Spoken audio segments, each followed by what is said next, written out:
Em nome do Pai, do Filho e do Espírito Santo. Amém. Vinde, Espírito Santo, enchei os corações dos vossos fiéis e acendei neles o fogo do vosso amor. Enviai o vosso Espírito e tudo será criado, e renovareis a face da terra. Vamos à última meditação sobre a prudência. Será uma meditação talvez um pouco mais longa, então desculpe e tenha paciência. Há duas prudências. São Paulo fala delas, de duas prudências contrapostas, inimigas uma da outra. Ele as chama assim, a prudência da carne e a prudência do espírito. Na carta aos Romanos diz, a prudência da carne é morte, ao passo que a prudência do espírito é vida e paz. Na carta aos Gálatas escreve no mesmo sentido. Os desejos da carne se opõem aos do espírito, com maiúscula. Estes ao da carne, pois são contrários uns aos outros. O que você acha que significam essas duas palavras, carne e espírito? Dentro da cultura e da linguagem atuais, diríamos que a carne é o corpo e o espírito a alma, mas não é nada disso.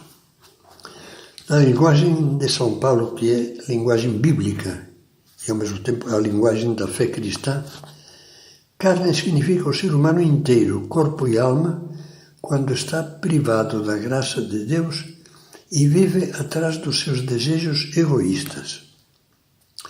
Por outro lado, a palavra Espírito refere-se ao Filho de Deus, ao cristão que tem o Espírito Santo presente e atuante em sua alma e que, movido pela graça divina, avança pelo caminho do amor. Isso fica muito claro quando lemos o elenco dos frutos da carne, que São Paulo enumera. Ao lado da fornicação, impureza, embriaguez, orgias, menciona também inimizades, ciúmes, iras, intrigas, rixas, discórdias, invejas, vícios que nós não chamaríamos de carnais. Entre os frutos do Espírito cita caridade, alegria, paz, paciência, amabilidade, bondade, lealdade, mansidão, autodomínio. Santo Agostinho esclarece o termo carne no seu comentário à carta aos Gálatas. Disse que alguém vive segundo a carne quando vive para si mesmo. Por isso, neste caso, por carne entende-se todo o homem. Já que tudo o que provém de um amor desordenado a si mesmo chama-se obra da carne. Você não acha que o antagonismo carne-espírito se poderia traduzir em linguagem atual por antagonismo, egoísmo, amor? A história é no seu todo, dizia o cardeal Ratzinger, antes da sua eleição para o papado, a história é no seu todo a luta entre o amor e a incapacidade de amar, entre o amor e a recusa do amor. Deveríamos escrever aqui amor com maiúscula, uma vez que na alma cristã a capacidade de amar é infundida pelo amor divino em pessoa, o Espírito Santo. Dois caminhos de prudência. Desde o início do cristianismo, inspirando-se no Deuteronômio, um dos livros do Pentateuco, um dos primeiros livros do Antigo Testamento, a catequese falava dos dois caminhos, o da vida e o da morte, o da salvação e o da perdição. O mais antigo texto catequético do cristianismo, a Didaquê, compilado ainda no século I, inicia-se com estas palavras. Há dois caminhos, um da vida e outro da morte. A diferença entre ambos é grande. O caminho da vida é o seguinte. Primeiro, amarás a Deus que te fez. Depois, a teu próximo como a ti mesmo. Moisés, no livro do Deuteronômio, diz: escolhe, pois, a vida. Jesus também nos incita a uma escolha livre e responsável. Se queres entrar na vida, se queres ser perfeito, se alguém me quer seguir, aí está o grande desafio da prudência. Para quem dedica a si mesmo um amor desordenado, egoísta, a prudência se transforma em astúcia ou manha, como víamos acima, antes, e decide correr atrás dos frutos da carne, o culto ao prazer, à ambição, ao comodismo, à idolatria do dinheiro, à vaidade que gera ciúmes e discórdias, etc. Para quem é guiado pela prudência do Espírito, o panorama muda completamente. A sua decisão é seguir o caminho do amor a Deus e ao próximo, sem medo de aceitar tudo que esse amor traz consigo de abnegação, sacrifício, doação, cruz. Tudo vale a pena enfrentar e sofrer com generosidade alegre, para que não nos percamos, como diria alguém, na solidão sem amor e no vazio de uma vida inútil. São Paulo nos dá luzes sobre o que é na prática a prudência do Espírito. Mas tudo isso, dizia que para mim eram vantagens antes da conversão, considerei perda por Cristo.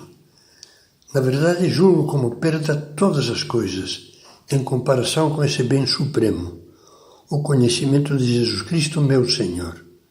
Por ele tudo desprezei e tenho em conta de esterco, a fim de ganhar a Cristo e estar com Ele. Isso diz aos Filipenses, aos Coríntios: de muito boa vontade darei o que é meu e me darei a mim mesmo pelas vossas almas. E aos Efésios diz: vigiai, pois, com cuidado sobre a vossa conduta, que ela não seja conduta de insensatos, mas de sábios. Não sejais imprudentes, mas procurai compreender qual seja a vontade de Deus. É prudente mesmo o cristão que julga e decide sob a luz de Deus. Com os olhos da fé e do amor postos em Deus, muitas coisas que o mundo julga positivas e sensatas aparecem-nos claramente como insensatas. Ainda São Paulo aos Coríntios diz: a loucura de Deus é mais sábia do que os homens. Assim, por exemplo, a prudência do Espírito vai nos dizer: é melhor escolher um trabalho honesto e pouco lucrativo do que outro mais lucrativo, mas moralmente inaceitável ou dúbio. Não matricule o filho ou a filha numa escola tecnicamente boa, mas que transmite erros graves sobre a fé e a moral. Matricule-os em outra, talvez menos conhecida, mas que não lhes prejudique a fé e a moral. Não escolha ter só um ou dois filhos por comodismo. Se a saúde o permitir, e a situação econômica também, escolha ter mais alguns, os que você veja que Deus lhe pede. Aqui não existe tabela. E aceite com alegria os sacrifícios e a dedicação que vão exigir. Quantas vezes erramos os caminhos da vida por falta dessa prudência sobrenatural, dessa prudência do Espírito. Preferimos um prazer egoísta aos apelos de Deus. Preferimos dormir a ir ao encontro marcado com Cristo na missa dominical. Preferimos os vícios às virtudes. O próprio demônio se arranja para nos sugerir que colocar Deus em primeiro lugar é exagero. E assim vai nos amarrando aos vícios e ceifando os brotos de virtudes. A pior imprudência do mundo é arriscar-nos a perder a verdadeira vida, a vida eterna, em troca dos bens efêmeros, de flores que murcham antes do próximo amanhecer. Que servirá a um homem, diz Jesus, ganhar o mundo inteiro, se vem a perder a sua alma? Pensem nisso os pais, que combatem a possível vocação de entrega a Deus de um filho ou uma filha por motivos de egoísmo pessoal, por visão materialista ou por miopia na fé. Se, levados por essa cegueira, conseguirem afastar o filho ou a filha do caminho que Deus lhes dá e para o qual os chamava, cometerão talvez a maior e mais lamentável imprudência que um pai ou uma mãe possam cometer. É muito lúcido o que comenta o filósofo católico alemão Josef Pieper a esse propósito. Através do amor recebido, infundido na nossa alma pelo Espírito Santo, o homem atinge uma tal unidade com Deus que recebe, por assim dizer, a capacidade de olhar as coisas do ponto de vista de Deus, de as relativizar e as minimizar como Deus, sem com isso as negar ou contestar a sua importância. Lembrávamos antes que o livro dos Provérbios chama a prudência a sabedoria do coração, sendo que o coração na Bíblia significa a alma, o mais íntimo da alma. Comentando essa expressão bíblica, São José Maria escrevia: verdadeira prudência é a que permanece atenta às insinuações de Deus, e nessa escuta vigilante recebe na alma promessas e realidades de salvação. O motivo fundamental é o cumprimento da vontade de Deus, que nos quer simples, mas não pueris, amigos da verdade. O coração prudente, diz o livro dos Provérbios, possuirá a ciência. E continua São José Maria: essa ciência é a do amor de Deus, o saber definitivo, aquele que nos pode salvar, oferecendo a todas as criaturas frutos de paz e de compreensão, e a cada alma a vida eterna. Por isso Josef Pieper podia escrever: a mais elevada e mais fecunda realização da vida cristã consiste na colaboração da prudência e do amor. Além de nos conceder a graça necessária, o Espírito Santo nos ajuda a viver essa prudência sobrenatural mediante o dom de conselho. É como um vento suave e poderoso que impele a nave da vida por rumos de claridade, dando-nos luzes divinas sobre o significado e o valor das coisas do mundo, sobre os problemas, os acontecimentos e as pessoas, e sobre nós mesmos. Ajuda-nos a viver dentro da verdade de Deus. Como dizia São Tomás de Aquino, a prudência, que implica retidão da razão, é grandemente aperfeiçoada e auxiliada na medida em que regulada e movida pelo Espírito Santo. E isso é próprio do dom de conselho. Esta é, afinal, a mais alta prudência.